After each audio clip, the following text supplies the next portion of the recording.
This LOS is distinguished between normal goods and inferior goods. So continuing with our demand analysis with regards to the consumer, we're looking at substitution and income effects now.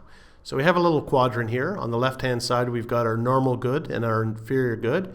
And on the top, the columns, we have the substitution effect and the income effect.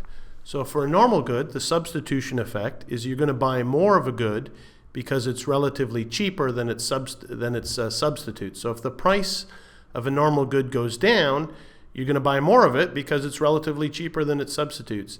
And with regards to the income effect, you're going to buy more. If your income goes up, you're going to buy more because the increase in purchasing power raises the total consumption level.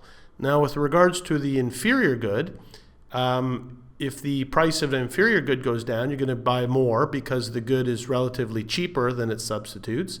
But with respect to the income effect, if you're making more money, you have more income, you're going to buy less of the inferior good because the increase in real income prompts the consumer to buy less of the inferior good in favor of its preferred substitutes.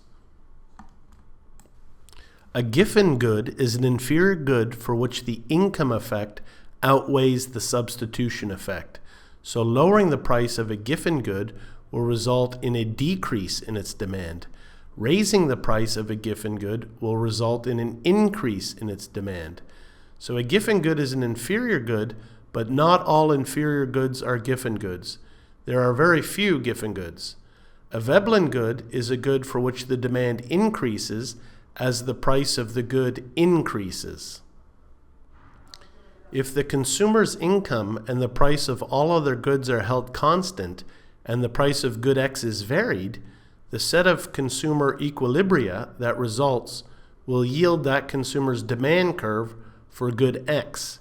In general, we expect the demand curve to have a negative slope. That's the law of demand. We've seen that before. Increase the price, you're going to decrease the demand, the quantity demanded.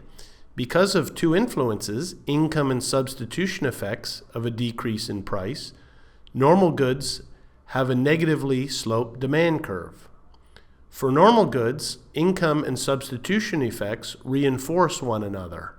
However, for inferior goods, the income effects offsets part or all of the substitution effect. In the case of the Giffen good, the income effect of this very inferior good overwhelms the substitution effect, resulting in a positively sloped demand curve. In accepted microeconomic consumer theory, the consumer is assumed to be able to judge the value of any given bundle of goods without knowing anything about their prices. Then, constrained by income and prices, the consumer is assumed to be able to choose the optimal bundle of goods that is in the set of available options. It is possible to conceive a situation in which the consumer cannot truly value a good until the price is known. In these Veblen goods, the price is used by the consumer to signal the consumer's status in society. Thus, to some extent, the higher the price of the good, the more value it offers to the consumer. In the extreme case, this could possibly result in a positively sloped demand curve. This result is similar to a Giffen good, but the two goods are fundamentally different. So let's do a practice question to check and consolidate our understanding. For a Giffen good, the A, demand curve, is positively sloped. B, substitution effect overwhelms the income effect. Or C, income and substitution effects are in the same direction. The correct answer is A.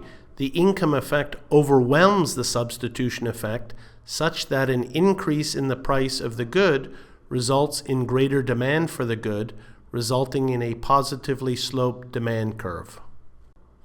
And we'll finish this LOS with one last quick practice question. Which of the following statements best illustrates the difference between a Giffen good and a Veblen good?